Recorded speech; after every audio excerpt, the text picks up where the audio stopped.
Hello guys, welcome to sparkle slate. இன்றைக்கி நம்ம இந்த வீடியோவில் என்ன பார்க்க போகிறோம் அப்படின்னா டிக்ஷன் அப்படிங்கிறது எதை ரெஃபர் பண்ணுது அப்படின்னா ஒரு ரைட்டரோட சாய்ஸ் ஆஃப் வேர்ட்ஸை தான் ரெஃபர் பண்ணுது.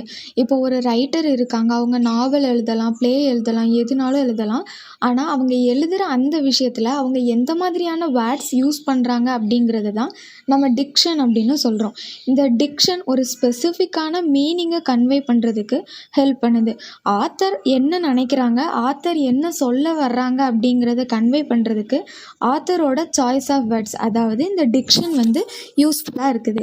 ஆத்தரோட சாய்ஸ் ஆஃப் வேர்ட்ஸ், அதாவது டிக்ஷன் அப்படிங்கிறது ஒரு நாவல்லையோ இல்லைன்னா ப்ளேலையோ ஒரு மீனிங்கை கன்வே பண்ணுறதுக்கும், அந்த ப்ளேயில் ஒரு டோனை வந்து க்ரியேட் பண்ணுறதுக்கும், ஒரு இம்பேக்டை க்ரியேட் பண்ணுறதுக்கும் யூஸ்ஃபுல்லாக இருக்குது. ஸ்டோரிஸாக இருக்கட்டும், போயம்ஸாக இருக்கட்டும், எஸ்ஸைஸாக இருக்கட்டும், இந்த டிக்ஷன் அப்படிங்கிறது ஒரு இம்பார்ட்டண்ட்டான ரோலை வந்து ப்ளே பண்ணுது.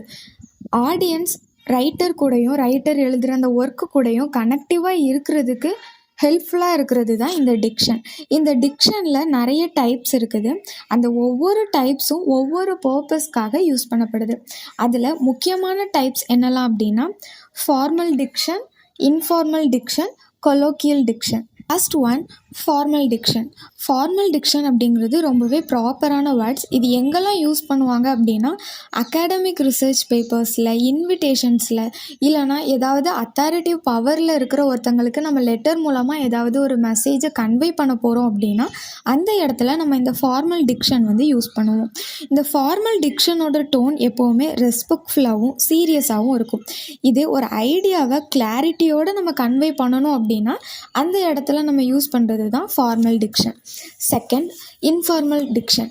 இன்ஃபார்மல் டிக்ஷன் அப்படிங்கிறது வந்து லெஸ் ப்ராப்பராக இருக்கும். அதாவது இப்போ நம்ம பெஸ்ட் ஃப்ரெண்டுக்கோ இல்லைனா ஒரு நாவலில் நரேட்டர் வந்து யூஸ் பண்ணுற சாய்ஸ் ஆஃப் வேர்ட்ஸோ இன்ஃபார்மல் டிக்ஷன் அப்படிங்கிற கேட்டகிரிக்குள்ளே தான் வரும். இன்ஃபார்மல் டிக்ஷன் அப்படிங்கிறது வந்து கான்ட்ராக்ஷன்ஸ், ஸ்லாங், அதுக்கப்புறம் ரிலாக்ஸ்டான சென்டென்ஸ் ஸ்ட்ரக்சர், இது எல்லாத்தையுமே இன்க்ளூட் பண்ணியிருக்கும். இந்த விஷயங்கள் எல்லாமே ஃபார்மல் டிக்ஷனில் வராது. Third one, colloquial diction.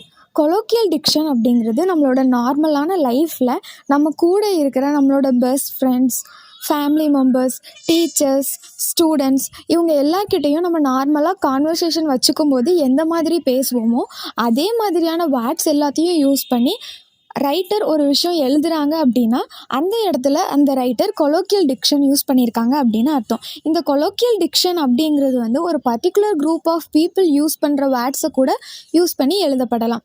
For example, இங்கிலாண்டில் உள்ள பீப்புள் வந்து தேங்க்யூ இல்லைனா குட் பை சொல்கிறதுக்கு பதிலாக சியர்ஸ் அப்படிங்கிற ஒரு வார்த்தையை யூஸ் பண்ணுவாங்க.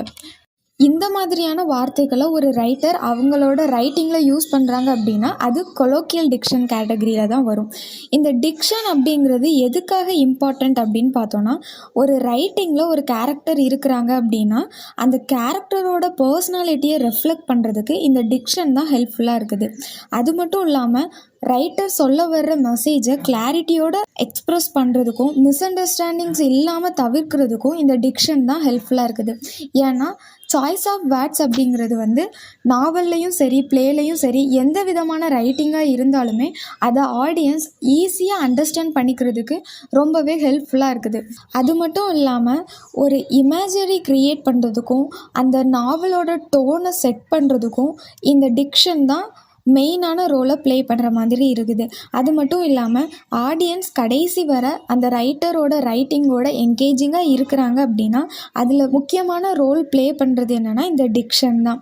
ஸ்டார்டிங்கில் இருந்து எண்டிங் வர ஒரு ஒர்க்கோட டிக்ஷன் வந்து ஈஸியாக அண்டர்ஸ்டாண்டபிளாக நல்ல க்ரியேட்டிவாக இருக்குது அப்படின்னா ஆடியன்ஸ் அதை ரசித்து ரீட் பண்ணுவாங்க. கடைசி வர அந்த ரைட்டிங்கோட என்கேஜிங்காக இருப்பாங்க. நெக்ஸ்ட் என்ன டாபிக் எக்ஸ்பிளைன் பண்ணணும் அப்படின்னு கமெண்ட் பண்ணுங்கள். Thank you for watching.